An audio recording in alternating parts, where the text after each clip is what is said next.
Hi, I'm Guy Hutchinson, and this is Pointless Nostalgia. Today we're doing a Q&A. I've asked for your Q's. I've got A's up here, I'm sure I know the A's. If not, I'll make up an A. In the meantime, though, I also, when I do these things, I like to do a little show and tell. So I pulled something off the shelf, a copy of Dynamite magazine. It's comparing Christopher Reeve as Superman with William Catt as the greatest American hero. I loved this magazine when I was a kid, man. This is an actual copy I got as a kid. And by the way, this should show the type of child I was, because I loved this magazine. But look at how almost pristine this thing is. I was a very big, I remember as a kid, I was getting a copy of Mad magazine. We went to the checkout counter, and it was a big deal when I would get my Mad magazine. The new issue would come out once a month, and I would have to save up for it. I'd cut the lawn, and sometimes I'd spend that money on Hubba Bubba and Yoo-Hoo, but occasionally I'd save up enough. I'd have to do it once a month to get that Mad magazine. This was at the Acme supermarket. The cashier takes the Mad magazine. She folds it in half and sticks it next to the milk. And I'll tell you, my little hand went in there and pulled it out, straightened it out, and put it aside real quick. I was furious. I don't know why she did it. Because this is like folding it in half and then putting it next to the milk. That's cruel. She must not have, whatever was on the cover she didn't like. But that was not this. Here is the Silly Place Savers. So these are bookmarks, but they call them Silly Place Savers. I don't know. They do it as if either they were trying to make that a thing, or the bookmark was copyrighted at some point. I don't know. They thought Happy Birthday was copyrighted at one point in time. Let's see here. I'd rather be reading Dynamite. See, he's reading the world's most boring political speeches. Oh, and there's multiple volumes. There should be. I've only heard a few of them. They've all been boring. Losing My Place Really Bugs Me. And there's the bugs. Impossible to put this book down. Ugh. Oh, someone spilled glue all over. I thought this was like the many books I checked out of the library when my kid was growing up that someone had sneezed inside of. I'm really wrapped up in this book. I mean, children's books, when you get like little kid books from the library, it's a crapshoot as to what you're going to find in there. There was one book, and I wish I had a picture of it. It was a book about Cabbage Patch Kids. Otis Lee was going on some adventure doing Cabbage Patch things. And then on the last page, there were the two girls, and they were standing there, and one of them was crying, and somebody had crossed out her eyes with X's, and then he just wrote, "Girls die." Which, I mean, is true. We all got to go someday. The book stops here. That's what it says on the back of the bookmark. Very cool. Look at these. There's some cutout things here, and I didn't cut them out. Look at that. There's Halloween cutout things. What were these? Spooky flashlight faces. So you would cut that out, put that on your flashlight. This is good stuff, man. This is good. All right. One more thing, and then we'll do a Q, get some A's. But look at this. The world's first computer. I got one of these. I brought it out in an episode recently. I don't know where I put it, but I got one of those. I love that thing. The Speak and Spell. All right. First question. Dave Garreau says, if you could make any two people fight to the death with those giant silver Q-tips from Star Trek, who would it be and why? Well, thank you, Dave. This is a very good question. Dave always asks the hard-hitting questions. So I always think about, I'm not a big Star Trek fan. I've learned the history of Star Trek. I have seen some of the movies, and I've enjoyed every one I've seen, but I probably couldn't tell you which ones I've seen. So I'm not a big fan, not a big science fiction guy, but I do like the Cable Guy with Matthew Broderick and Jim Carrey fighting with those they joust, and then he pretends it's that scene with the giant Q-tips. So I'm gonna say, once and for all, let's see who wins. Let's see who lives. Matthew Broderick against Jim Carrey. I mean, that to me, that's a pay-per-view I'm tuning in for. That's one where I'm shedding a tear either way. You know, Matthew Broderick takes his dying breath. Jim Carrey kills him with a giant Q-tip. That's my choice. Now, if I can go with people that don't exist, like if I go with just anybody in the whole world, well, I'll go with, okay, so if I go with another thing and I can include people that don't exist, I'm going with Q-Tip the rapper, who I think exists, and I think that's really his name, and also the giant Q-Tip head guy from Star Wars. So I'm going to so he could be on Star Trek, and that's like a crossover, which I think everybody would root for. And that guy, I'm always just worried about. Like, I watched that scene, you know what I'm talking about, with Yoda and Mace Windu, and I think they say there's no fear in him or whatever. But that scene, I'm not paying any attention to that dialogue as I'm watching Q-Tip Head, because I'm just thinking about how easy it would be to break that guy's neck. That guy's neck is a hazard. I mean, that head, I don't know how it holds up. All right, let's go to question number 2. Reverse Muppet question. We got another Muppet question up here. All right, let's do both Muppet questions in order. First Muppet question from Jeff Ferry. If you were on the Muppet Show, what 3 Muppets do you request to perform with? Ooh, that's kind of a good one. I mean, I would hope if I'm on the Muppet Show, I hope I get to perform with everybody, right? But if we're talking about not performing in the general sense, but being like in a number with them. All right, I want to do one number. I'm going to pick the 3 Muppets I'm going to do it with. Let me think of the song. I got it. We would do as a trio. Well, I guess a quadruplet. It's a quadruplet. I wasn't planning on singing. I was just going to dance, but I'll sing too. So it's a quintet. It's all 4 of us. It's me. So that's number 1. Number 2, because we're going to do the song Bye Bye Miss American Pie by Don McLean, put Sam Eagle, right? Makes sense. And then to give it an international flair, I'm going to go with the Swedish Chef. And then, because I really think, like, when you get to, like, the chorus, and they're like, and bye, bye, and he just starts going,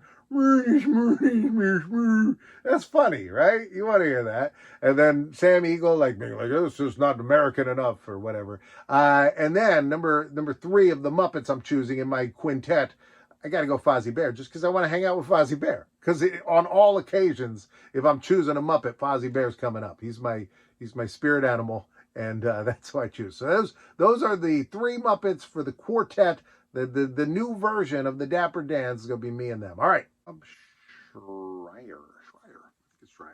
All right, next one's from my friend Rob. I think his last name's pronounced Schreier, but I'm not 100% sure. And I don't want to. And Rob, you know what? If you're watching this, don't tell me. I want you to be mysterious. You are now a man of mystery. I don't know how your name is pronounced, but reverse Muppet question. If you could replace the Muppets in any of their movies with human actors, but you had to keep one Muppet, what movie would you choose? Which Muppet do you keep, and who would you cast as the rest? So I got to replace the Muppets from one of their movies. I'll give you 2 on this. I'm going to give you 2 different movies. There is one movie that you can see has one Muppet in it, which is Mr. Megorium's Wonder Emporium. So that's like a real world movie where they replaced one actor with a Muppet, because Kermit the Frog just wanders into that movie and he's just like, just shopping. Oh, shopping. That's not his voice, but he does his Kermit voice, and he's like, hi, oh, I'm shopping. And then he leaves. That's it. There's no payoff. And to me, that's the world I want to live in. I want to live in the world where Kermit sometimes goes shopping. So I got to take a Muppet movie. So I'm going to fix a Muppet movie. So by doing this, I'm going to take a Muppet movie that wasn't very good and fix it. Now, I cannot fix Kermit's Swamp Years. This is not fixable. Can't be done. But I believe Muppets Wizard of Oz, I believe there's something there that can be fixed. So I'm thinking we're doing a new version of the Wizard of Oz. We're taking a Muppet version. We're getting rid of all those Muppets, but we're going to keep one Muppet in the Muppet Wizard of Oz, and that's going to be Fozzie Bear as the Cowardly Lion. And so we got Fozzie Bear as the Cowardly Lion. And then to make my Muppet Wizard of Oz that only has one Muppet, I'm going to replace the other characters. They're all going to be replaced with elderly comedians. So that's what I want. I wish some of the elderly comedians I'd want in this film were still alive. A lot of them have passed on, but I can't bring them back. But I could get the old, so I'm just going to look for the oldest comedians I can find. I'm just going to go out there, and they might not even be famous. I'm going to go up to the Borscht Belt. I think it's still there. I'm going to go to the last nightclub. We'll go up to like Fishkill, New York. I'm going to look for the oldest comedian there. I'm going to pull him. I'm going to be like, you. I'll be like, huh?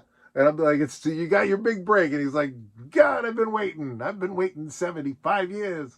And that's who I'm casting in this. That's my movie. All right, Carrie Ann Fisher writes, favorite ride at Disney parks? Carousel of Progress is the one that I am the most dear to, but if I have to choose a singular ride for its ride quote and ride content altogether, And I know a lot of people are going to think this is nuts, but I'm going to say it's a Small World. Because I've always been like, well, it's sort of Haunted Mansion. It's sort of Pirates of the Caribbean. But I actually think it's a Small World. I think I like that one better. I just do. I like that song. I like those dolls. I like boat rides. I like everything about it. I like the outdoor queue at Disneyland in California. I love the indoor queue in Florida. I have such fond memories. I love riding by and you see those people that are sitting, dining in that little restaurant. The last time I was there, they had signs that they would hold up, and it was really cute. It was like a kid and the mom, and like they'd hold up a sign and they'd be like, wave for this and then thumbs up for this, and and so it was like tater tots or mashed potatoes, and I picked one right away. I don't know that I thought that hard on it, but I went tater tots. I just big thumbs up. And I thought that was really fun. So if you ever go there, that's one thing you could do. You can also if you put the wrong sign, I'm sure they'll grab you right away, but you can do it once. Nick Unthank, by the way, I love that guy's name. Unthank. He just takes the thank away. He says, what is it about Bee Movie that made you such an obsessed fan of the film? All right, I want to explain this because some people have probably now heard of this or seen this. I'm going to put in the clip here right now.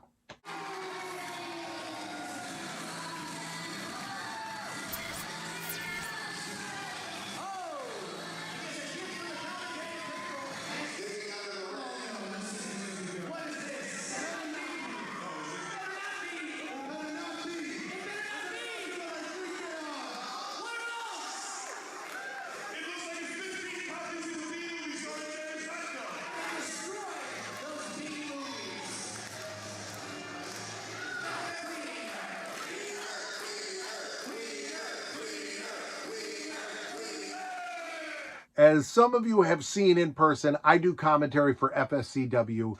They cosplay wrestling at a lot of conventions. It's the greatest gig in the world. And one time, it was Dave who asked the Q-tip question. He put on my table a little Barry Bee from the Bee Movie. He just put it on my table. I don't know why he had it. Put it on my table as a gag. And I come back to my table and I see this Barry Bee. So I have a table, it's where I sign the books and, say hi to you guys. When you're there, you can come up and say hi to me. But it's a table, a big picture of me behind it. And he put the Barry Bee on there, and I saw it, and the first thought in my head wasn't somebody brought me Barry Bee.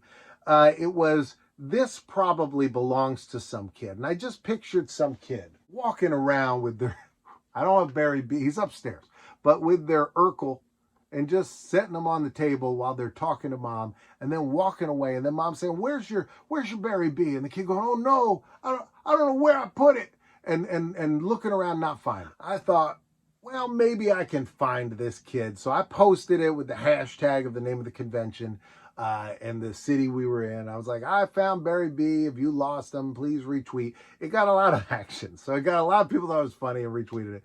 No answer, right? Then I find out that this jerk grown man put this on my table, right? For no reason. I was like, well, thank you. I took him home, put him in a place of honor in my home, as one does, with a Barry Bee plush.